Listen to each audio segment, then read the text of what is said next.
कि हर एक चीज़ के लिए सारवार वो दवाई से, ऑपरेशन से, उससे जो ज़रूरी है वो करना है।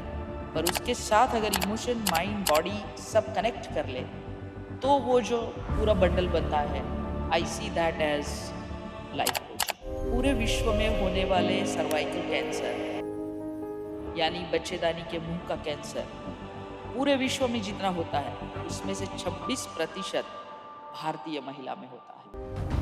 India accounts for 26% of global cervical cancer cases. अगर पास्ट की बहुत हर्ट मतलब कि बीते दिनों की कोई भी आघातजनक घटना है जो तुम्हें अच्छी नहीं लगी है, उसकी गांठें मन में बना के रखी है, आप अपने मन की बात बोल नहीं सकते हो, सप्रेशन, एंगर आता है पर आप व्यक्त नहीं कर सकते हो, जिसको बोलते हैं रिजेंटमेंट। तो ऐसी कौन सी ऐसी कोई अर्ली वार्निंग साइंस है जो महिलाओं को इग्नोर नहीं करनी चाहिए?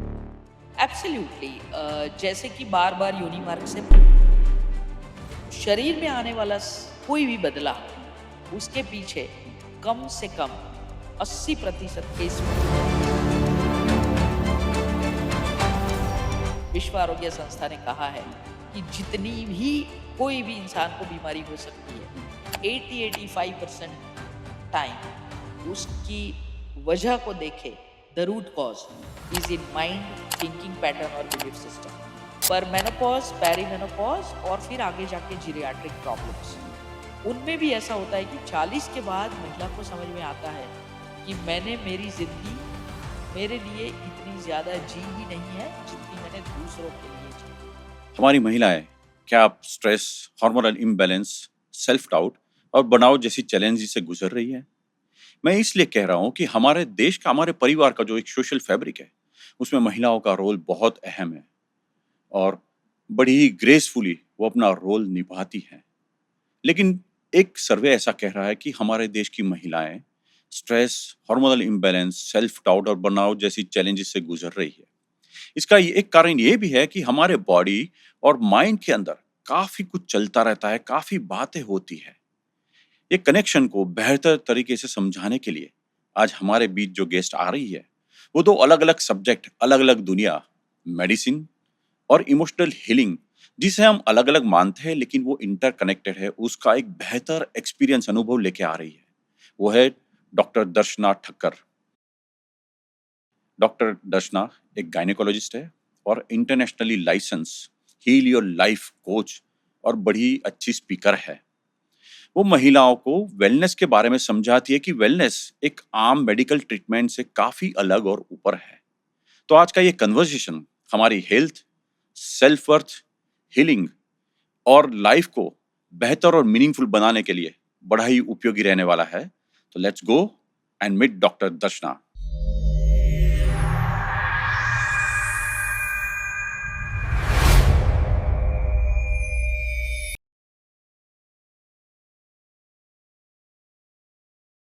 Doctor, welcome to between the lines. Thank you. आप जो प्रोफेशन से आ रही है और जो काम कर रही है लोगों के साथ, उसमें इंफॉर्मेशन, नॉलेज तो शायद शेयर होती है आपके पेशेंट्स के साथ, लोगों के साथ, लेकिन आप जीवन का एक अलग नज़रिया उनको दिखाती है, समझाती है। तो आई एम श्योर वो भी कुछ विज़डम के साथ आता है और यही ऑब्जेक्टिव है बिटवीन द लाइन्स का। So I look forward to have a very interesting conversation with you doctor. Sure. Doctor, you are a gynaecologist, आप गायनेकोलॉजिस्ट हैं, और एक अलग दूसरा नज़रिया देके आपका काम का, तो आप लाइफ कोच भी हैं। जी। तो ये डॉक्टर और वो भी गायनेकोलॉजिस्ट लाइफ कोच बने, ये कैसे हुआ? कहाँ से आप इंस्पायर हुई? बात यहाँ से मैं बोलना चाहूँगी कि गायनेकोलॉजी एक ऐसी ब्रांच है जिसमें वैसे आप जानते हैं कि स्त्री स्वास्थ्य से जुड़े रहना है। हुँ, ऑब्स्टेट्रिक्स जो ब्रांच है वो ऐसी है कि माँ की कुख में पल रहा बच्चा है जो हमें देखना है। हुँ। तो लाइफ को बनते हुए हम देख रहे हैं। अच्छा, तो वैसे भी लाइफ कोच तो वहीं से शुरू हो जाता है। Wow! Very nice point. But getting inspired मैं कहूँगी कि 2004 I was on a travel hmm, to Char Dham यात्रा। Hmm, hmm. I came back and started having knee pain. इतना ज़्यादा दर्द था कि मुझे कुर्सी से उठ के पेशेंट के टेबल तक जाने में वॉकर या सपोर्ट की ज़रूरत पड़ती थी। मैंने सोचा वहाँ बहुत चलना हुआ है, ट्रैकिंग किया है तो शायद होगा। एमआरआई में रिपोर्ट कुछ ऐसी आई कि वो जॉइंट के अंदर एक छोटी-सी कोई चमड़ी जैसा बन रहा है, rare kind of a syndrome जिसकी वजह से पानी भर जाता है। ओके। तब मुझे कहा गया था कि जो नी जॉइंट है उसके अंदर एक टेलीस्कोप डाल के एंडोस्कोपी से देख के उसको ठीक कर लेंगे। हुँ, मैंने सोचा at this young age I don't want to play with my joint, hmm, trusting the doctor but I was thinking that let me see the other aspect of life. उसी समय मेरी ही लाइब्रेरी से you can heal your life पुस्तक मेरे हाथ में, जो कि लुइस हे ने लिखा हुआ है, हुँ, और उसके अंदर मैंने देखा कि नी पेन में क्या हो सकता है, क्यों होता है। हुँ। तो फिजियोथेरेपी, माइंड बॉडी कनेक्शन, उसके साथ मैंने खुद पे काम किया ओह! और 22 साल हो गए, अभी तक मैंने कोई सर्जरी नहीं कराई है, मैं ठीक-ठाक हूँ।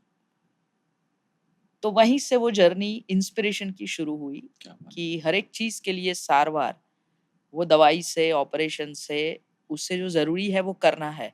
पर उसके साथ अगर इमोशन, माइंड, बॉडी सब कनेक्ट कर ले, तो वो जो पूरा बंडल बनता है, I see that as life coaching. Amazing! I think लोगों को इंस्पिरेशन के लिए लोगों की ज़रूरत पड़ती है, ढूँढने जाता है, लेकिन आपने तो खुद को ही इंस्पिरेशन बना लिया एंड मैं दैट्स अ वेरी गुड मानती हूँ कि एग्ज़ाम्पल। कोई भी बीमारी एक इंस्पिरेशन या तो अवेकनिंग कॉल हो सकती है। Amazing, amazing, very good thought. Doctor medical perspective से देखें, महिलाओं में काफ़ी सारी बीमारियाँ होती है और वो जूझती रहती है। आपके नज़रिए से, आपके एक्सपीरियंस से ऐसी कौन-सी कॉमन हेल्थ इश्यूज़ आज महिलाओं में है और क्यों है? मैं बोलूँगी हेल्थ इश्यू सबको ही के अंदर है, हुँ, टीनेजर है, जेन ज़ी है, हुँ, महिला है या पुरुष है। हुँ, महिला की बात करनी है तो let us see urban and rural women. Hmm, जो ग्राम्य विस्तार में है उनकी भी कुछ अलग ही चैलेंजेस है, हुँ, जो अर्बन एरिया में है उनकी कुछ अलग चैलेंजेस हुँ, है। Let's start with urban area. Hmm, तो जो अर्बन लाइफ है, जो शहरी विस्तार में रहने वाली महिलाएँ हैं, खास करके जो काम पे भी जाती है, तो working women in urban area is having much higher stress.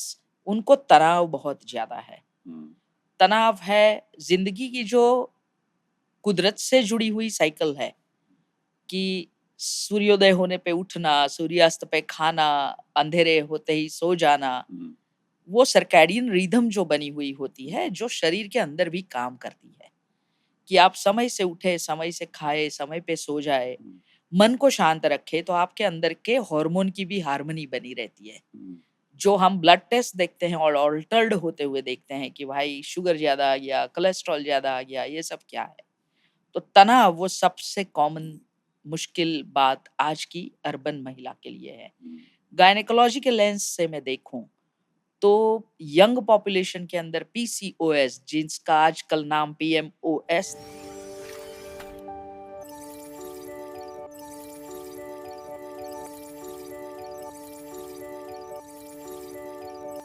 दिया हुँ, गया है, वो भी काफ़ी कॉमन है। हुँ, और तीसरी जो बात है, वो ऐसा है कि इतनी सारी जानकारी के बावजूद भी अभी महिलाएँ, फिर वो ग्राम्य विस्तार में है या शहरी विस्तार में, खुद का स्क्रीनिंग नहीं कराती है। हुँ, और उसकी वजह से आज मैं बात करूँ तो पूरे विश्व में होने वाले सर्वाइकल कैंसर, यानी बच्चेदानी के मुँह का कैंसर, हुँ, पूरे विश्व में जितना होता है, उसमें से 26% भारतीय महिला में होता है।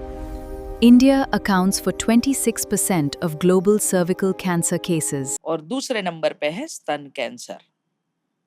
तो ये ऊपर की बात हुई कि बहुत कॉमन क्या है। रोज़िंदे जीवन में यानी रोज़ाना आप अगर देखें कि तकलीफ़ें हो रही है, तो पीरियड में पेन हो सकता है, योनि मार्ग से पानी जाने की दिक्कत हो सकती है एंड एक बहुत ही इम्पोर्टेंट जिसे रोग नहीं बोलते हैं पर एक स्टेट ऑफ फर्टिलिटी है। तो आजकल आप देखते हैं कि बहुत सारे लोगों को आईवीएफ की ज़रूरत पड़ रही है। हुँ, इनफर्टिलिटी, हुँ, वंध्यत्व, हुँ, ये भी आजकल बहुत ही चिंतित कर देने वाला प्रश्न बन गया है। ग्राम्य विस्तार में चले जाएँ तो कई बार हाइजीन से जुड़ी तकलीफ़ें ज़्यादा है। जानकारी के अभाव से या अभी तो बहुत सारे गाँवों में भी बिजली, पानी सब कुछ है। हुँ, फिर भी कई बार उन महिलाओं में हाइजीनिक कंडीशन पुअर होने की वजह से वजाइनाइटिस यानी कि योनि मार्ग में चेप या संक्रमण की बहुत ही ज़्यादा प्रिवलेंस हम देख सकते हैं। ओके। आई थिंक ये आपने बड़ी अच्छी इन्फॉर्मेशन दी और ये बाइफरकेशन दिया ग्रामीण और शहरी महिलाओं के लिए। अगर क्विकली आपने कैंसर की बात की तो क्विकली अगर आप हमको कुछ बता सकती हैं कि ये आपने जो बोला ब्रेस्ट कैंसर ये इसका प्रमाण बढ़ा हुआ है। इसका क्या कोई एक स्पेसिफिक कोई कारण स्पेशली माइंड के साथ जुड़ा हुआ है कहीं?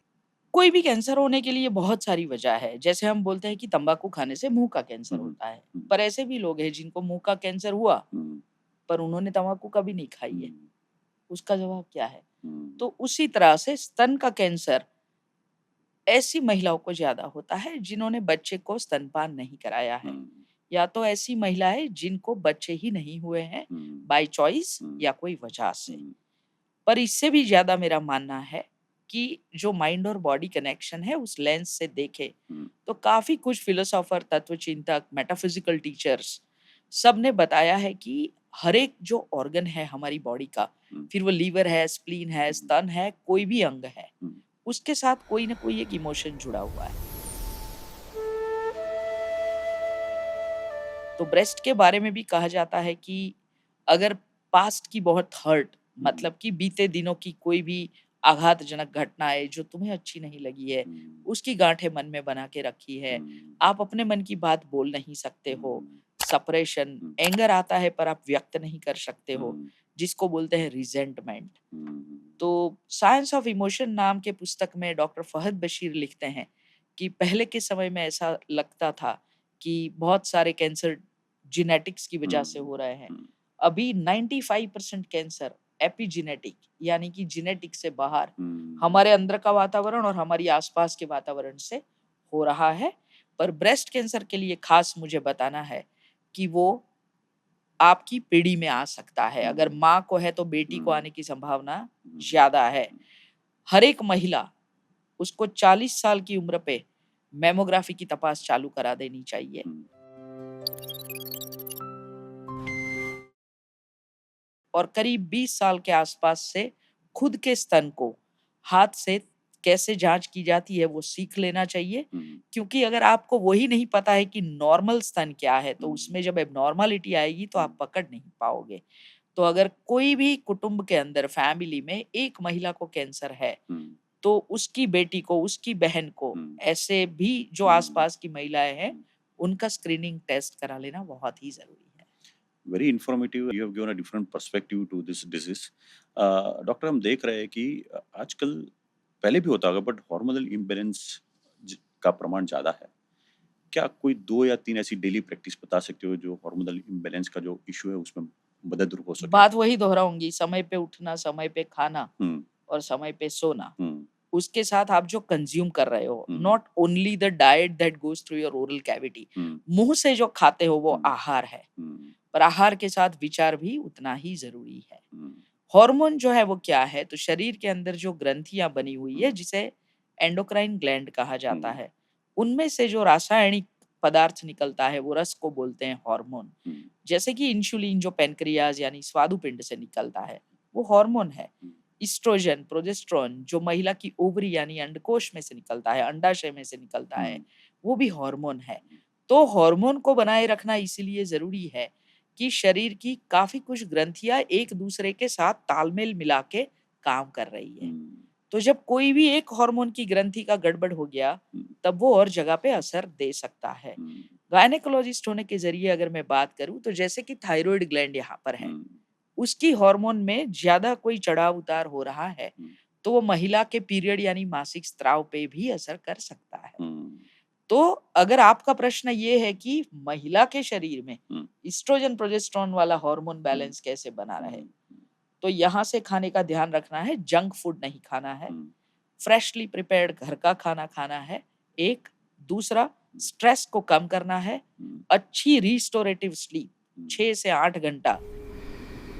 जब हम सोते हैं तो हमारे शरीर में काफ़ी कुछ रिपेयर वर्क होता है, तो वो हम्म अच्छी नींद, स्क्रीन टाइम को कम करना है in daily living and any unwanted undesired emotion, hmm ऐसी कोई भी हमारे मन में उठने वाली हमारी इमोशंस जो अच्छी नहीं है, हम्म जैसे कि गुस्सा, हर्ट, हम्म दुःख, हम्म भय, हम्म ये सबको निकाल देना है। This can help you regain the hormonal balance. और उसके साथ ये भी है कि जो खाते हैं वो आहार है, बाहर से जो देखते हैं वो भी एक प्रकार का इम्प्रेशन फूड है जो दिमाग में जाता है। तो हम क्या देखते हैं स्क्रीन पे, रील्स में, टेलीविजन पे, प्रिंट मीडिया में, और जो भी माहिती हम इकट्ठा कर रहे हैं उसमें से हम कितना एब्जॉर्ब कर लेते हैं, उससे तो कोई भय नहीं आ जाता। वो माहिती वैज्ञानिक है भी या नहीं, वो भी एक बार देख लेना बहुत ज़रूरी है। मतलब शारीरिक एक्सरसाइज के साथ मन की भी एक्सरसाइज करना ज़रूरी है। आपने बिल्कुल से। आपके ब्लॉग में एक बहुत ही अच्छी बात बोली थी कि हम कुछ बीमारी हमको लगती है शरीर में तो हम अलग-अलग प्रकार के टेस्ट करवाते हैं, एक्स-रे करवाते हैं, सीटी स्कैन करवाते हैं। आपने एक अच्छी बात बोली थी कि ये सब करवा लिया, क्या कहीं मन का कोई एक्स-रे करवाया? हाँ, इस पे कुछ आप मन का एक्स-रे और मन की सोनोग्राफी मैं बोलती हूँ। क्योंकि हम जितना भी ढूँढते हैं, हुँ, वो या तो लेबोरेटरी के ब्लड रिपोर्ट में ढूँढते हैं कि भाई क्या है, क्या है? हुँ, या तो फिर वो एक्स-रे, सोनोग्राफी, एमआरआई या सीटी स्कैन में ढूँढते हैं। ये हुँ, सब ज़रूरी है। हुँ, मैं करीब 30-32 साल से ये प्रैक्टिस में हूँ, तो टेस्ट देखना, रिपोर्ट देखना, टेस्ट कौन-सा कराना है वो लिखना, वो सब रोज़ाना बात है। हुँ, पर कई बार आपके रिपोर्ट सिर्फ़ इतना बताते हैं कि कोई लेवल ऊपर या नीचे है। हुँ, जैसे कि डायबिटीज़ है तो शुगर लेवल हाई है, हुँ, थायरॉइड है तो T3, T4, TSH में कोई बदलाव है। पर कोई भी लेबोरेटरी रिपोर्ट या सोनोग्राफी या आपका इवन 2D इकोकार्डियोग्राम जिसमें हृदय की जाँच होती है, हुँ, वो ये नहीं बताता है कि ये रिपोर्ट में बदलाव क्यों आता है। हुँ, तो मन की सोनोग्राफी एक ऐसी घटना है, जहाँ हम शायद ढूँढ पाते हैं हुँ, कि ये रिपोर्ट में बदलाव क्यों आया। तो मन की सोनोग्राफी कैसे करते हैं? मैंने एक गूगल फॉर्म बना के रखा है जिसमें थोड़े प्रश्न हैं। वो भरने में आपको 3 से 5 मिनट लग सकता है, जिसके अंदर हमें अपने ही अंदर का स्टॉक ढूँढना है। जैसे ब्लड शुगर का रिपोर्ट निकलता है तो डायबिटीज़ पता चलता है। हुँ, उसी तरह से मेरे मन के अंदर, मेरे दिमाग के अंदर भय, चिंता, ईर्ष्या, गुस्सा, ऐसी कई चीज़ों का कौन-सी मात्रा में स्टोरेज है, हुँ, उसको मैं बोल रही हूँ मन की सोनोग्राफी। वाह! कई बार जो सालों पहले बन गई घटना है, उसका दुःख आज भी हम लेके चल रहे हैं। कुछ छूट गया, कुछ टूट गया, कुछ खो दिया, उसके साथ हम जुड़े रहते हैं और कैलेंडर से ज़िंदगी आगे चलती है, हम मन से वहीं खड़े हुए हैं। ये जो लैप्स होता है, ये जो गैप बनती है, उसमें हम जो अनुभव लेते हैं, उसके हिसाब से हमारा हेल्थ पे इम्पैक्ट आता है। और हेल्थ को हम जैसे बोलते हैं तो विश्व आरोग्य संस्था का जो डेफिनेशन है हेल्थ का वो ऐसा है कि आपकी रिपोर्ट नॉर्मल है मतलब आप स्वस्थ हो ऐसा नहीं है। हुँ, स्वस्थ होना मतलब सिर्फ बीमारी नहीं है ऐसा नहीं, पर स्वस्थ होने का मतलब होता है कि मैं physical, physiological, psychological, emotional, spiritual wellbeing में हूँ। मेरे जीवन के हर एक पहलू में स्वस्थ होना ज़रूरी है। बहुत सारे पैसे हैं पर डायबिटीज़ है तो काम का नहीं है, उस तरह से कुछ। बड़ी अच्छी बात बोली मन का एक्स-रे। गायनोकोलॉजिकल हेल्थ के बारे में बात करें, तो ऐसी कौन-सी ऐसी कोई अर्ली वार्निंग साइन्स है जो महिलाओं को इग्नोर नहीं करनी चाहिए? एब्सोल्यूटली जैसे कि बार-बार योनि मार्ग से पानी जाना, हुँ, 2 पीरियड के बीच में योनि मार्ग से खून निकलना, हुँ, जातीय समागम के बाद खून का बहना या ब्लड स्पॉट निकलना, हुँ, ये कोई भी तकलीफ है तो समय पे एकदम उसको बाजू में रखे बिना कल जाएँगे, अगले महीने दिखाएँगे, ये तो एक ही बार हुआ है, हुँ, ऐसा सोचने के बदले तबीब की सलाह ले लो। जब स्तन की बात आती है तो जब भी आप माहवारी खत्म हो जाए, हुँ, उसके बाद के दिनों में अपने स्तन की खुद अपने हाथों से जाँच करो। आपको कभी भी लगे कि कुछ नॉर्मल नहीं है, हुँ, गठान जैसा लग रहा है, तो फिर डॉक्टर से मिल लो। अगर आपका वज़न अचानक से बहुत बढ़ रहा है, आपको माहवारी ज़्यादा जा रही है, पहले 3 से 5 दिन जाती थी, अब 6, 8, 10 दिन जा रही है, या तो माहवारी के दौरान जो खून जा रहा है, उसमें खून के गड्ढे निकलने लगे, ऐसी कोई भी तकलीफ है, तो गायनेकोलॉजिस्ट को तुरंत मिल लो और तकलीफ कोई नहीं भी है, तो 1 साल में 1 बार आप गायनेकोलॉजिस्ट की मुलाकात लो। ऐसा इसलिए ज़रूरी है कि जो आप नहीं ढूँढ पाते हो, वो अगर समय पे डॉक्टर ढूँढ सकता है, तो कोई भी बीमारी की सारवार आपके लिए आसान हो जाएगी। ये मुझे इसीलिए कहना है कि भारत देश में देखा जाए तो महिलाओं में जो मैंने बताया कि सर्वाइकल कैंसर, बच्चेदानी के मुँह का कैंसर, जब महिला को खुद को पता चलता है, सिम्पटम आते हैं हुँ, कि भाई 2 माहवारी के बीच में खून गया, जातीय हम्म, समागम के बाद कभी खून गया, दुखता है, तब तक तो वो रोग दूसरे, तीसरे स्टेज में चला गया होता है। ओ, तो इसीलिए कहते हैं कि स्क्रीनिंग टेस्ट की भी उतनी ही आवश्यकता है। तो आप जब हर साल डॉक्टर से मिल रहे हो एक बार, हम्म, तो ज़रूरी सोनोग्राफी, ज़रूरी जाँच, हम्म, जो महिला गर्भवती है, उनको भी कितना रेगुलर जाना है डॉक्टर के पास, हम्म, वो भी समझ लेना बहुत ही ज़रूरी है। भले गर्भावस्था कोई रोग नहीं है, हम्म, वो एक अवस्था है, हम्म, पर वो अवस्था को ध्यान से नहीं देखा जाएगा, तो हम्म। उसमें भी कोई न कोई रोग आने की संभावना तो होती ही है।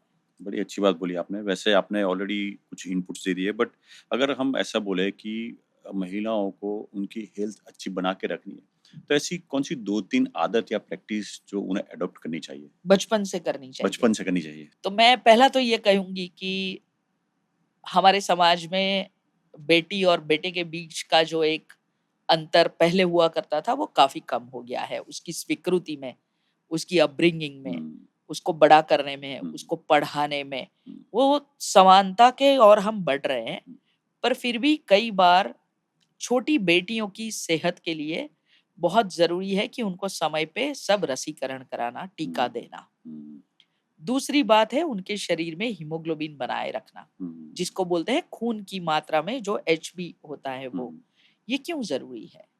क्योंकि आगे जाके देखें तो भारत देश में प्रसूति के दौरान जो मृत्यु होती है, हुँ, उसमें एक बहुत ही कॉमन सामान्य वजह जो है वो है कि माता के शरीर में खून की कमी, जिसे कहते हैं एनीमिया, ओके। जिसमें हीमोग्लोबिन कम होता है। हुँ, और ऐसी महिलाओं के बच्चे जब जन्म लेते हुँ, हैं, तो उनका भी वज़न कम होता हुँ, है। तो उसकी तैयारी हमें बचपन में करनी है कि 12 साल की उम्र पे 12 हीमोग्लोबिन होना चाहिए, हुँ, 12/12। ओके। अभी उसको बनाए रखना है। हुँ, ये क्यों ज़रूरी है? हुँ, तो आज के समय में आप देखो तो 10 से 15 साल के बीच में सब बच्चियों को पीरियड शुरू हो जाते हैं हुँ, और हर एक पीरियड के अंदर हुँ, करीब 60 से 80 एमएल हुँ, ब्लड निकल जाता है। हुँ, मतलब ये हुआ कि 1 साल के अंदर अंदाज़ा 1 लीटर जितना खून महिला के शरीर से निकल जाता है, हुँ, जो कि बेटे को नहीं होने वाला हुँ, है ना? पुरुष को पीरियड नहीं आता है। हुँ, महिला को जो पीरियड आता है, हुँ, उसमें हर साल करीब 800 एमएल से लेके 1 लीटर जितना खून निकल जाता है। हुँ, उसकी कमी को भरने के लिए, हीमोग्लोबिन को बनाए बनाए रखने रखना। के लिए, उसकी खाने की आदतें ऐसी होनी चाहिए, जिससे हीमोग्लोबिन अच्छा रहे। तो ओके। ये है जो अडॉप्ट करना है। हुँ, दूसरा, रसीकरण कराना है। हुँ, तीसरा, महिला जब जातीय समागम करने लगती है, सेक्सुअली एक्टिव हो जाती है, उसके 3 साल के बाद से नियमित तरीके से उसकी गायनेकोलॉजिस्ट के पास हर साल जाँच होनी है। ओके। सर्वाइकल कैंसर के स्क्रीनिंग के रूप में पेप स्मीयर होना है।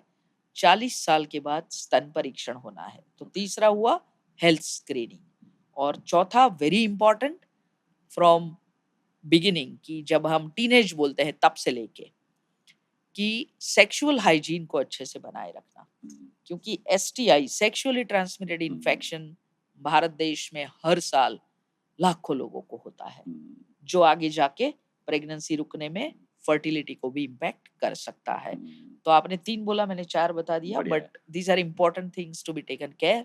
इतनी चीज़ों को ध्यान रख लेंगे, तो महिला के जीवन में आगे जाके काफ़ी कुछ समस्याएँ कम हो जाएगी। बड़ी इम्पोर्टेंट इन्फॉर्मेशन दी डॉक्टर।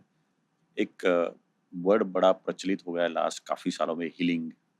हीलिंग अ, हीलिंग मतलब हम ऐसा बोलते हैं कि शायद it is again related to our body, mind, everything.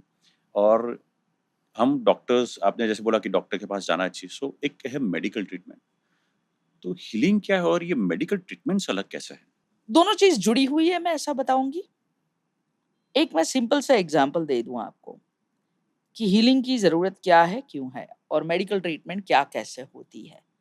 कोई भी एक रोग का निदान हुआ जो ब्लड टेस्ट से हुआ या सोनोग्राफी से हुआ, तो उसकी हम सारवार करेंगे, इसको बोलते हैं ट्रीटमेंट। हुँ, मॉडर्न मेडिसिन ये काम करता है कि जो भी सिम्पटम यानी लक्षण दिखते हैं बीमारी के, उस लक्षण को कम करना है। हुँ, जैसे कि बुखार आया, टेम्परेचर 102 डिग्री हो गया, तो मॉडर्न मेडिसिन क्या करेगा?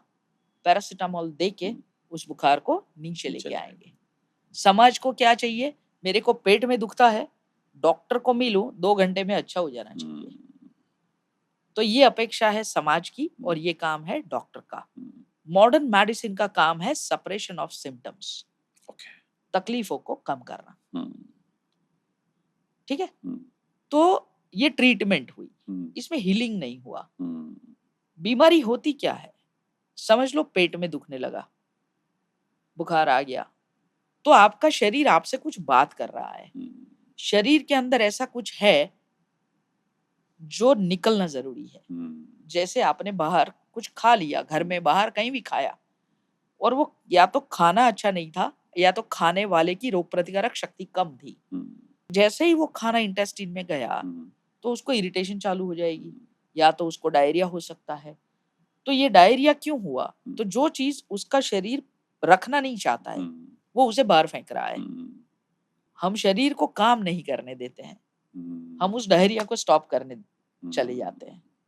डायरिया बंद हो जाना चाहिए। तो जो शरीर से बाहर जाने वाला द्रव्य था वो अभी शरीर में ही रह गया। तो हमने अच्छा किया या बुरा किया? बुरा किया, है ना? हाँ। तो modern medicine helps you suppress the symptom, जिसे आप बोलते हो रिकवरी। तो हीलिंग और रिकवरी दो चीज अलग है। अगर मेरे इंटेस्टिन में कुछ है जिसे बाहर जाना है, मैं जाने दूं, ध्यान उतना रखना है कि वो इंसान डिहाइड्रेटेड ना हो जाए।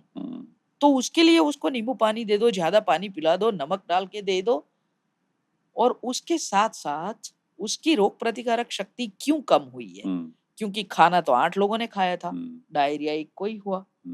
तो अभी या तो उनकी रोग प्रतिकारक शक्ति कम है जो ये खाना ले नहीं पा रहा है, या तो उस इंसान को मन में कुछ चल रहा है जिसको वो व्यक्त नहीं कर पा रहा है, तो इस तरह से उसका बॉडी काम कर रहा है। तो उसके मन को सुनो, उसके साथ बात करो, उसके मन में क्या चल रहा है। हो सकता है कोई डर है, या तो उसने खाना खाने से पहले ही सोचा होगा कि आज तो इनके साथ वहां का खाना खाया है ना, मुझे जरूर कुछ होने वाला है। तो हमारा विचार जो है वो हमारी स्वस्थता यानी हमारी हेल्थ बनाता है। तो हमें लगेगा कि क्या कोई बीमारी मांग के लेता है? मांगता तो नहीं है जानबूझ के, पर जरूर कहीं ना कहीं वो सोच में अलाइन हो गया है कि मुझे होगा। जैसे मैंने अभी बोला कि डर के साथ खाएंगे तो जरूर होगा। सो हीलिंग वो है जिसके अंदर माइंड बॉडी कनेक्शन को समझना है और बहुत ही डीपर लेवल पे जाके उसकी इमोशनल और फिजिकल हीलिंग के लिए साइकोलॉजिकल और फिजियोलॉजिकल लेंस को एक मिला के देखना है, जिसके अंदर कोई भी इमोशनल मैनेजमेंट, जरूरी टॉक थेरेपी, सीबीटी, सुनना, ये सब साइकोलॉजिकल कंपोनेंट, ये सब कैसे शुरू करेंगे? तो जब वो इंसान मन की बात करेगा तो। और मैं हमेशा कहती हूँ कि मन की बात करने को प्राइम मिनिस्टर होना जरूरी नहीं। बढ़िया है, बहुत हर बढ़िया। कोई वो बात कर सकता है। बहुत बढ़िया। आपने पहले भी बताया और अभी आई थिंक आप बता रहे हो, हमारे इमोशन और थॉट्स कहीं ना कहीं फिजिकल हेल्थ के साथ जुड़े हुए हैं। तो ये ऑलवेज कैसे कनेक्टेड है ये और कैसे इम्पैक्ट करता है? बहुत ही कनेक्टेड है। इम्पैक्ट इसलिए करता है कि कनेक्शन जो बना हुआ है वो हमें, जैसे आगे बात की, लेबोरेटरी रिपोर्ट में नहीं दिखता है, तो वो बात से ही दिखेगा, निकलेगा, मन की सोनोग्राफी में निकलेगा। जो भी इमोशंस है ना, जिस तरह से हम गाड़ी में बैठते हैं, रेडियो सुनना है, रेडियो मिर्ची सुनना है तो 98.3 दबाएंगे, 104 पे लव सॉन्ग आएंगे। वो नहीं सुनना है तो स्विच ऑन करना है। उसी तरह से जो फ्रीक्वेंसी ऑफ रेडियो हम बोलते हैं, तो हमारा हर एक ऑर्गन जो है उसके पास भी एक फ्रीक्वेंसी है। तो वो फ्रीक्वेंसी क्या है? वो इमोशन से जुड़ी हुई फ्रीक्वेंसी है। जैसे हम यहाँ स्टूडियो में बैठे हैं, एकदम से दिखे कि वहां आग लगी है तो सबकी पल्स रेट बढ़ जाएगी। वो क्या है? एग्जैक्टली। तो आग दिखी, भय लगा और पल्स बढ़ी। This is how the experience and emotion gets converted into your physiological changes. तो शरीर में आने वाला कोई भी बदलाव, उसके पीछे कम से कम 80% केस में विश्व आरोग्य संस्था ने कहा है कि जितनी भी कोई भी इंसान को बीमारी हो सकती है, 80-85% टाइम उसकी वजह को देखे, the root cause is in mind, thinking pattern और बिलीफ सिस्टम। मन में, मान्यता में, विचारधारा में और इमोशन में लगी। तो ऐसा कह सकते हैं कि हमारी फिजिकल हेल्थ थोड़ी बहुत कहीं ऊपर नीचे है तो उसको ठीक करने के लिए हम ही काफी है एक्चुअली, देखें हमारा mind. So that's how Louise Hay ने कहा है that you can heal your life. Heal your life. You can Will heal we your say. life. आप ही अपने डॉक्टर बन सकते हो, पर कब? जब समझ लो तब। और वो हम समझना चाहते हैं, वो सबसे बड़ा प्रश्न है। कई बार मेरे पास अगर समझ लो कि कोई इंसान कह रहा है कि पेट में बहुत दर्द है, कॉन्स्टिपेशन है, and my first question is, आपके जीवन में भय क्या है? ऐसा तो कुछ नहीं है। मन की सोनोग्राफी करो, फिर वो लिखेगा ये भय है, वो भय है, कितने समय से है, तो निकलेगा। कॉन्स्टिपेशन क्या है? तो जिस चीज को शरीर से बाहर जाना है उसे हम पकड़ रखते हैं। तो rigid thinking, deep fear, inability to release what I'm holding on brings constipation. Excellent perspective. You are a life coach and I'm sure आपके पास काफी लोग आते होंगे कुछ ना कुछ समस्या लगे। आपके एक्सपीरियंस में अब तक के इतने सालों में कोई एक ऐसा कोई केस जहाँ पे आपने एक कंप्लीट ट्रांसफॉर्मेशन करवाया और देखा हो, ऐसा कोई अगर कोई अनुभव या केस अगर आप कुछ बता सकते हो? सबसे पहले एक डिस्क्लेमर मुझे देना है कि मैं किसी का ट्रांसफॉर्मेशन करवा सकूं ऐसा मेरा कोई दावा नहीं है। ओके। इसीलिए कि वो सबको खुद करना होता है। मेरा काम है, I can be A happiness navigator. जैसे आप गूगल चालू करके गाड़ी चलाते हो, तो हर एक इंसान, हर एक मरीज, हर एक पेशेंट वो खुद की जिंदगी की गाड़ी चला रहा है। मैं बाजू की सीट में हूँ, जो गूगल की तरह सेकंड एग्जिट, 200 मीटर, 500 मीटर, तीसरा एग्जिट, मेरा वो काम है ना। तो ट्रांसफॉर्मेशन खुद से करना है, गाइडेंस मैं दे सकती हूँ। बहुत सारे केस वैसे सामने आते हैं, जब आपने पूछा तो मेरी स्मृति पट से, पर मैं एक जो हम आगे बात करें कि बहुत सारी लड़कियों में आजकल हम पीसीओएस देख रहे हैं कि उनका लाइफस्टाइल बदल गया है, जंक फूड ज्यादा खाते हैं, रात को देर से सोते हैं, स्क्रीन टाइम बहुत बढ़ गया है। कई लड़कियां बीपीओ केपीओ में जो नाइट शिफ्ट में काम करती है, उनका स्क्रीन टाइम वैसे भी बढ़ा हुआ है। वो देखने से भी हार्मोन इम्बैलेंस होता है, सिर्फ वो देखने से नहीं पर काफी कुछ चीजों से, क्योंकि आप सोने के टाइम जाग रहे हो, सोने के टाइम खाना खा रहे हो, फिर जागने टाइम सो रहे हो, तो वो फैक्टर भी है। साथ में अगर देखा जाए तो उनके जो जीवन का तनाव है, वो तनाव ही इसमें बहुत सारा काम कर रहा है। मेरे पास ऐसी कई लड़कियां हैं जिसको कम से कम दवा में, कई बार बिना दवा के, उनको खुद से खुद को मिलना है, खुद की इमोशन को समझना है, जो जरूरी नहीं है उस इमोशन को रिलीज करना है, और अफर्मेशन एंड विजुअलाइजेशन। तो मेरे करीब पिछले 20 साल की प्रैक्टिस में, 30 में से मैं 20 साल का बात करूं तो लगभग मेरे 80% प्रिस्क्रिप्शन के साथ में अफर्मेशन देती हूँ। अफर्मेशन का मतलब ये है कि खुद से खुद को बात करनी है। तो हम हमारे शरीर को, मन को जैसा कमांड, सूचना देंगे, उस हिसाब से हमारा शरीर काम कर सकता है ना। आजकल आप देखते हो कि किसी की अस्पताल में जाके आप सेहत की संभाल लेने के लिए भी जाओ तो तुरंत हम बोलेंगे कि हाँ हाँ मेरे वो पड़ोसी को भी ऐसा ही हुआ था, फिर ऐसा हुआ, फिर ऐसा हुआ, फिर वो तो गुजर गए। जो ठीक होने को बिस्तर पे पड़ा है, वो सुन रहा है, वो तो गुजर गए, है ना। तो बातों बातों में हमें पता नहीं है और हम भय दे देते हैं। तो मैं एक केस यहाँ बताना चाहती हूँ कि मेरे पास कोई रेफरेंस है, एक दंपति आए जिनको शादी को 3-3.5 साल हुए थे। वो प्रेगनेंसी प्लान कर रहे थे, प्रेगनेंसी रुक नहीं रही थी। फिर उनको बताया गया कि आपको आईवीएफ की जरूरत है। उन्हीं के फ्रेंड सर्कल में किसी की मेरे पास डिलीवरी हुई थी। उसने बोला मेरे डॉक्टर से एक बार मिलो, एंड दे आस्क्ड कि आपके डॉक्टर आईवीएफ करते हैं? बोले नहीं, आईवीएफ तो नहीं करते हैं। तो बोले हमें तो आईवीएफ कराना पड़ेगा। बोले फिर भी एक बार मिल तो लो। वो आए मेरे पास, मैंने सब कुछ रिपोर्ट्स देखे, रिपोर्ट अच्छे थे, पर उनका धैर्य नहीं था अभी कि 1.5 साल से कोशिश कर रहे, नहीं रह रहा है, अभी तो बस आईवीएफ ही करना है। मैंने बोला आप 1.5 साल रुके हो, क्या 3 महीना रुक सकते हो? बोले हाँ। बोला चलो अपने काम करते हैं। तो जरूरी दवा थी वो तो करी, पर साथ में दोनों का इमोशनल डिटॉक्स सेशन किया। उनको समझाया, पूरा रिप्रोडक्टिव सिस्टम समझाया कि बच्चा कैसे रहता है शरीर में, उसके लिए स्त्री बीज पुरुष बीज कैसे बनता है, उसकी गुणवत्ता स्वस्थता कैसे आप बनाए रख सकते हो, और यहाँ जितना स्ट्रेस लेके घूम रहे हो उसको कैसे रिलीज कर सकते हो। ऊपर वाले की कृपा, और वो 4 महीने के बाद नेचुरली कंसीव कर लिया। क्या बात। प्रेगनेंसी रह गई। सब कुछ अच्छा रहा। वो भय था कि सब ठीक-ठाक तो रहेगा। तो उसके लिए हम होलिस्टिक प्रेगनेंसी केयर प्रोग्राम चलाते हैं, ओके। जिसके अंदर जैसे हम एक नए घर में रहने जाते हैं, उससे पहले वहाँ का ड्रेनेज, इंटीरियर डिज़ाइन, इलेक्ट्रिसिटी सब कुछ सेट करते हैं ना, पूरा तैयार करके घर में रहने जाते हैं। तो बच्चा जिस घर में रहने वाला है, उस बच्चेदानी को क्या हम उतना प्रिपेयर करते हैं? क्या बात तो मैंने वो काम वो दंपति के साथ 3 महीना किया।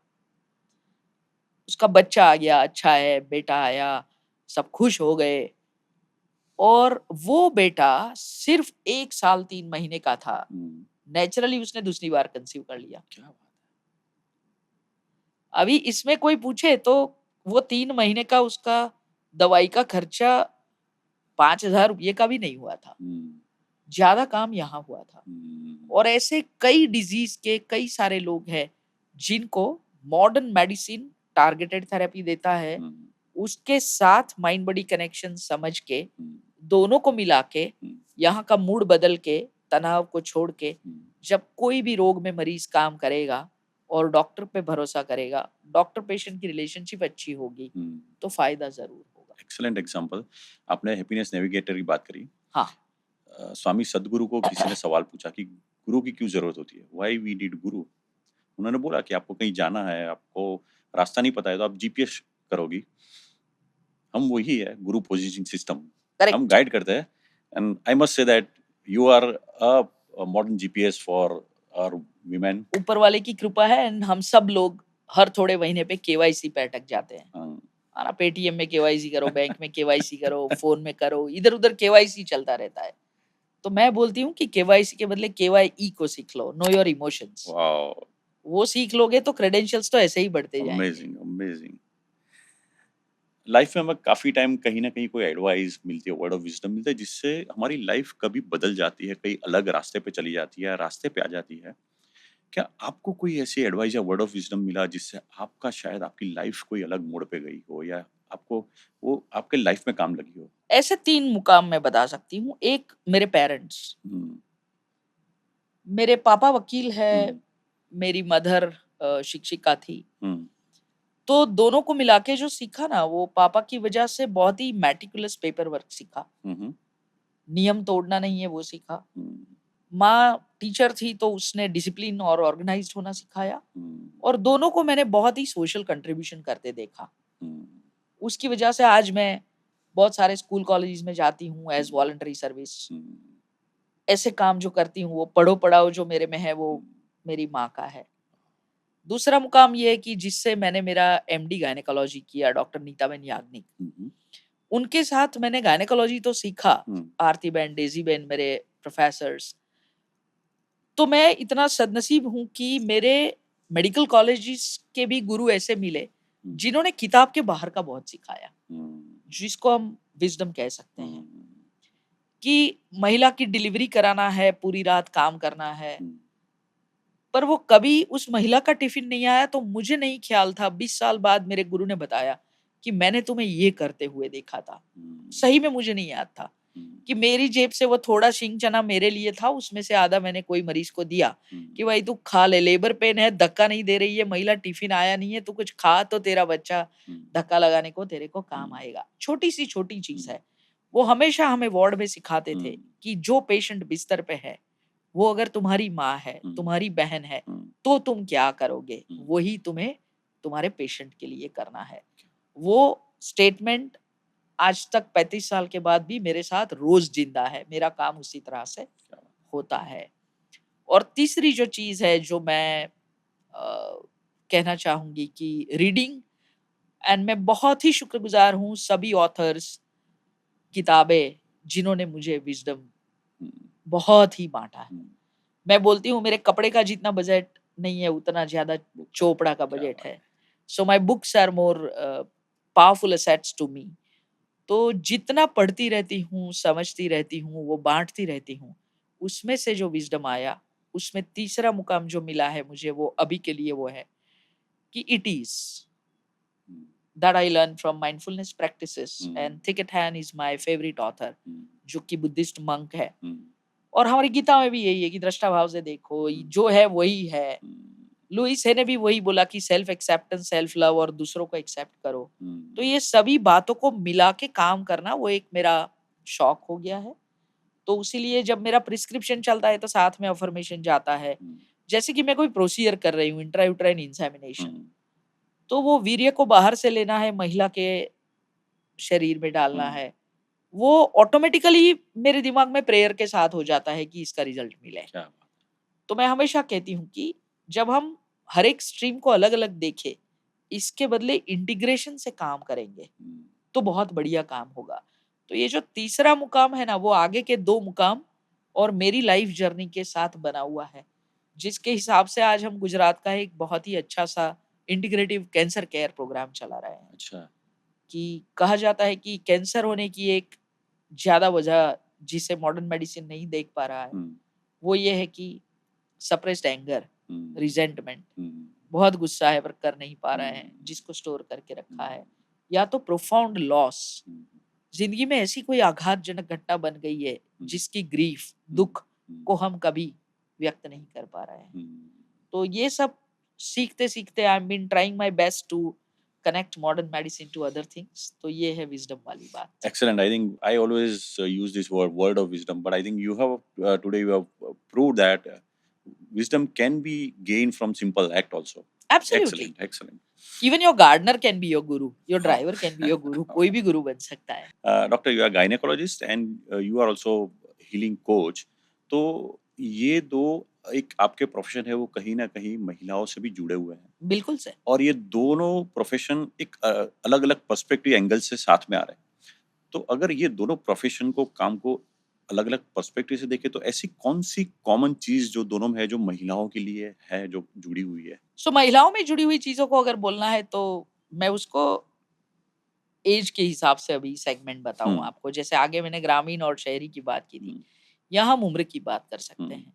आई go to lot of schools and colleges, तो हर साल करीब 15-20 हज़ार बच्चों से काम करना होता हुँ, है। तो they are the people between age I would say 12 to 18। हुँ, मेरी प्रैक्टिस में देखूँ तो छोटी बच्ची से लेके नानी माँ तक के लोग आते हैं। पर आई विल से कि 18 से लेके मैं उसको 45 तक डाल दूँ और 45 के बाद। हुँ, तो ये दोनों गायनेकोलॉजी यानी मॉडर्न हुँ, मेडिसिन एंड मेरी जो जर्नी लाइफ कोच वाली है, ये हुँ, दोनों को मैं मिला दूँ, तो मिलाने का इम्पैक्ट क्या है जो आप हुँ, जानना चाहते हो? तो बच्चों के लिए आजकल कॉम्पिटिशन, रेस, हुँ, एस्पिरेशंस, हुँ, ड्रीम्स, हुँ, ये सब बहुत हुँ, है ना? तो कहीं न कहीं उन लोगों को लगता है कि मेरे पेरेंट्स आर आउटडेटेड, ग्रैंड-पेरेंट को तो कुछ समझ में ही नहीं आता है। Um, so that relationship is in trouble. Um, जैसे डॉक्टर पेशेंट रिलेशनशिप हुँ, बदल रही है, ऐसे ही स्टूडेंट टीचर रिलेशनशिप बदल रही है। हुँ, और बच्चों में देखा जाए यंग पीपल, हुँ, तो उस पॉपुलेशन में रिलेशनशिप इश्यूज़ भी बहुत है। हुँ, आज फ्रेंड है, डेट कर रहे हैं, कल ब्रेकअप हो गया, परसों ये हो गया, फिर हुँ, डिप्रेशन आ गया, फिर हर्ट हो गया, हुँ, मेरे मार्क कम आ गए, एग्ज़ाम छूट गई, डिप्रेशन हो गया। So this segment is facing this trouble um, and when I combine both of this, um, काफ़ी सारे लोगों को बिना दवाई या कम से कम दवाई में अच्छा हो रहा है। Um, I am happy about it.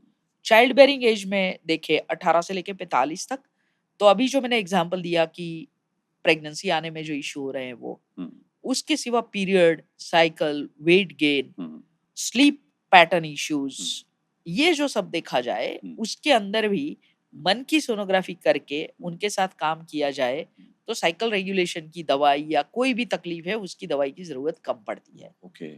मेरे एनेस्थेटिक्स के साथ जो हम काम कर रहे हैं इतने सालों से, तो उसकी भी बात बताऊँ तो कोई भी महिला की जब हम सर्जरी करते हैं, हुँ, तो उनकी धार्मिक आस्था, उनकी फिलोसॉफ़िकल इंक्लिनेशन, हुँ, उनकी स्पिरिचुअल इंक्लिनेशन, हुँ, उनकी समझ, हुँ, उनकी भाषा, हुँ, वो सब देख के हम उस तरह का म्यूज़िक उनकी सर्जरी से पहले हुँ, ऑपरेशन थिएटर में बजाते हैं। क्या बात है! तब जो एनेस्थीसिया देते हैं और फिर वो बेहोश हो जाते हैं, हम हुँ, हमारा काम कर लेते हैं, हुँ, पेशेंट उठ जाता है, हुँ, आउट ऑफ एनेस्थीसिया आ जाता है, उसी माहौल में आ जाता है। क्या बात So we add say fresh flower है! हुँ, fragrance, music in hmm, operation theater, music in labor. हुँ, अभी मैंने एक पूरा प्रोग्राम ऑडियो प्रोग्राम बनाया है हुँ, कि हुँ, लेबर यानी डिलीवरी जिसको बोलते हैं, हुँ, तो फर्स्ट सेकंड स्टेज और थर्ड स्टेज हुँ, जो करीब 14 से लेके 24 घंटा चलता है, ये तीनों हुँ, स्टेज मिला के, हुँ, उसके दौरान अगर हेडफोन से या MP3 प्लेयर से या फ़ोन से महिला को वो 12-15 मिनट का ट्रैक सुनाया जाए, हम्म, तो एनेस्थेटिस्ट का कहना ये है कि हम्म, ये सब चीज़ें मिलाने से उनके जो पेन किलर की ज़रूरत होती है, हम्म, वो कम हो जाती है। क्या बात तो ये है इम्पैक्ट। 45 के बाद बात करूँ तो पेरीमेनोपॉज़ एंड मेनोपॉज़ आज की अर्बन वीमेन में बहुत ही डिफ़िकल्ट है। एक सेगमेंट है जिसके बारे में हम एक पूरा एपिसोड कर सकते हैं, हम्म, इतनी सारी जानकारी देनी है। पर मेनोपॉज़, पेरीमेनोपॉज़ और फिर आगे जाके जीरियाट्रिक प्रॉब्लम्स, हम्म, उनमें भी ऐसा होता है कि 40 के बाद महिला को समझ में आता है कि मैंने मेरी ज़िंदगी मेरे लिए इतनी ज़्यादा जी ही नहीं है, जितनी मैंने दूसरों के लिए जी ली। हाँ, वहाँ उनको सुनना, उनको समझना, हम्म, उनके मन की सोनोग्राफी को देखना हम्म, और उनके इमोशंस को लेके चलना हम्म, और आगे उनके लिए पाथ्स नेविगेट करना, वो मैं ये दोनों मिला के बहुत अच्छा कर पा रही हूँ, जिसका मुझे गर्व है। और अभी ऐसा हो रहा है कि काफ़ी कुछ ऐसे गायनेकोलॉजिस्ट है, गैस्ट्रोएंटरोलॉजिस्ट है, ऑर्थोपेडिक सर्जन्स है, साइकियाट्रिस्ट है इस शहर में अहमदाबाद में, हम्म, जो लोग जिनको पता चलता है कि ये मरीज़ को हमने सब दवा कर ली है, फ़ायदा नहीं हो रहा है और उनको आगे दवा की ज़रूरत नहीं है। हम्म, या तो उन्होंने सब रिपोर्ट्स कर लिए हैं, हम्म, रिपोर्ट में कुछ नहीं आ रहा है, हम्म, पर महिला की कंप्लेन या पुरुष की कंप्लेन नहीं जा रही है, हम्म, तो वो मुझे रेफ़र करते हैं, जहाँ हम माइंड बॉडी कनेक्शन को ढूँढते हैं और उनको उस तरह से समझाते हैं। क्योंकि विश्व आरोग्य संस्था ने कहा है कि साइकोसोमैटिक डिसऑर्डर जो हम बोलते हैं मॉडर्न मेडिसिन में, हम्म, जैसे कि आगे बताया गया, 80 से 85% लोगों को रिपोर्ट नॉर्मल है, हम्म, पर दुखावा नहीं जाता है, तकलीफ़ें नहीं जाती है, क्या तो उनमें ये काम आता है। very nice, wonderful. Lastly, your message for our very superwoman. Women are always superwoman. So your message for our women. My message for super women, मैं 2 मैसेज देना चाहती हूँ, एक सुपर वीमेन को और एक वीमेन को। सुपर वीमेन को ये बोलना है कि don't try to be 100% everywhere, हर जगह मुझे नंबर 1 बनना है, वो छोड़ दो। Hmm, it's okay to be not okay sometimes. मैं सब खुद कर लूँगी, ऐसा मत करो, ज़रूरत पड़ने पर सहाय लो। वो सहाय आपके रसोई घर में सब्ज़ी काटने की भी ले सकते हो और आपके ऑफ़िस में सबऑर्डिनेट से या आपके बॉस से भी ले सकते हो, जो ऑफ़िस का काम hmm, है। Don't try to be 100% in all your roles. hmm, आप बहुत सारी भूमिकाएँ निभा रहे हो। hmm, जैसे कि आप किसी की बेटी हो, किसी की पत्नी हो, किसी की बहू हो, किसी की माँ हो, किसी की एम्प्लॉयी हो, किसी की एम्प्लॉयर हो। हर एक भूमिका में आपको अव्वल नंबर रहना ज़रूरी नहीं है। hmm, कभी कहीं 50%, कहीं 70%, कहीं 80% चल जाएगा। सामाजिक दबाव जो महिलाओं के जीवन पे है कि तुम्हें इतना तो आना ही चाहिए, उस दबाव में भी मत जुड़ जाओ। सबके लिए इतना सारा करते हो। हस्बैंड के लिए खाना बनाना, टॉवल रख देना, बच्चों के लिए लंच बॉक्स पैक कर देना, सास-ससुर के लिए टाइम पे चाय दे देना, इतना सारा आप कर सकते हो। खुद के लिए 30 मिनट निकालो, जहाँ किसी के लिए कुछ नहीं करना है, कुछ नहीं सोचना है, सिर्फ़ खुद के बारे में सोचना है, खुद के अंदर की आवाज़ को सुनना है। hmm, आप क्या चाहते हो जीवन में, उसके बारे में बोलना सीखो। कोई मुझे पूछे, उसकी राह मत देखो। अपने मन की बात कहना सीख लो। और लास्ट में जब आप सुपर वुमन हो, इतना सारा करके जब थक जाते हो तो listen to your body. Your body is a very fantastic feedback mechanism device है। जैसे ब्लू टिक होता है ना व्हाट्सएप में, उसी तरह से कि आपको बहुत थकान है, फिर भी आपके मन में जोश है कि मैं ये कर लूँ, तो आप अपने को ही नुकसान कर रहे हो। आपको अगर किसी से बुरा लग गया है, तो उनसे दरवाज़ा बंद करके, ब्लॉक करके, इंस्टा एफबी पे ब्लॉक करके आगे मत चलो। वहीं पे वहीं खड़ा रह के सॉल्व करो। कोई भी जीवन में कॉन्फ्लिक्ट है, उसको रिज़ॉल्व करने के लिए आप अकेले काफ़ी हो। सामने वाला कुछ करे ना करे does not matter. And being a super woman, periodically pause ले लो, खुद के साथ वेकेशन लो, फैमिली टाइम थोड़ा ज़्यादा बढ़ा दो। अपने मन की आवाज़ को सुन के एक हॉबी डेवलप करो, जिसके अंदर आपको और कोई इंसान की ज़रूरत ना पड़े। चाहे फिर वो एम्ब्रॉयडरी हो, हैंड वर्क हो, आर्ट, पेंटिंग, म्यूज़िक, गार्डनिंग कुछ भी हो सकता है। ऐसी हर एक प्रवृत्ति आप अगर 15-20 मिनट कर लोगे ना, तो वो भी आपके शरीर में हैप्पीनेस केमिकल्स रिलीज़ कर सकती है। This is for all the super women out there who are watching this episode. Women के लिए ये सब तो है ही है जितना आपको लागू होता है, पर आप अगर घर में भी हो, प्रोफेशनल नहीं हो, काम पे नहीं जाते हो या पार्ट टाइम काम कर रहे हो और आप सिर्फ हाउसवाइफ हो, तो भी अपने आप को रोज मिरर में देख के बोला करो। I am good. Homemaker. ये एक ऐसी भूमिका है जिसको कोई सैलरी नहीं मिलती है। घर पे रह के आप माँ होके एक बच्चा संभालो, उसमें तूने क्या बड़ा काम कर लिया, ऐसा अगर कोई बोल दे तो उसको अपनी कान से अंदर मन में जाने मत दो। बिकॉज एक माँ होना, एक गृहिणी बनना, घर को अच्छे से संभालना, बच्चों को अच्छे संस्कार देना, फैमिली में सबका ख्याल रखना, वो एक इतनी बड़ी जॉब है और फिर भी वो अनपेड है। तो उसके लिए आप ऐसा मत समझो that you are not worthy of love. पैसा जरूरी है, पर आप जो काम कर रहे हो वो उससे भी ज्यादा जरूरी है। सो खुद से प्यार करना सीखो, खुद की आवाज को सुनो, खुद के मन में जो भी है उसको सहजता से व्यक्त करना सीखो। This is the message for them. Excellent, doctor. I think if I have to catch one word or if I have to find the crux of the entire conversation, it is मन का x ray. आपने and that is exactly what it is between the lines. Wonderful, very because nice. Most of the time जब महिला पुरुष कोई भी बात कर रहा है तो हम एज लाइफ कोच जो वो बोल रहा है वो तो सुन ही रहे हैं, पर हमें कई बार वो जो नहीं बोल रहा है बंदा वो भी सुनाई देता है। And that's where it is between the lines to read and understand and listen to it. Excellent. आपने एक घर का एग्जांपल दिया कि जब घर करते हैं तो हम सब इंटीरियर सब देखते हैं, उसके लिए हम आर्किटेक्ट लेते हैं. For you, I would say you are the finest architect of a human being for their body and mind. And I think people like you will make a beautiful society because the kind of thought process you come from and the kind of thought process you are giving to our human being, it is all about flourishing their overall human being and helping them to understand their self-worth. So thank you so much Absolutely. for excellent conversation, and you have given an excellent Thank thoughts you. for our life, and thank you for being with us. Thank you so much. हम चाहते हैं ये जानकारी आपको भी काम आए और आपको पसंद आए तो आप दूसरों को भी सुनाते रहिएगा। Thank you. डॉक्टर दर्शना ने माइंड और बॉडी का बड़ा ही अच्छा कनेक्शन समझाया. अगर हम क्विक लर्निंग देखें आज के कन्वर्सेशन का, तो पहला है हम अपने बॉडी की तो एक्सरसाइज करते हैं, लेकिन माइंड की, मन की एक्सरसाइज करना बहुत जरूरी है. हम हेल्दी खाते हैं, लेकिन हेल्दी अच्छा सोचना बहुत जरूरी है. और जब भी हम पढ़ते हैं, देखते हैं, सोशल मीडिया पे जाते हैं, तो कुछ अच्छा प्रोडक्टिव थॉटफुल देखे और पढ़े. दूसरा उन्होंने बोला we have to be organise in our life. And very important message for women, it is okay to be not okay and don't try to be 100%. That's what the crux of the conversation and the word of wisdom for this entire conversation is. मन का x ray करे और उसको पढ़े. Be healthy life and enjoy your life. Stay tuned and keep watching Between the Lines. Thank you.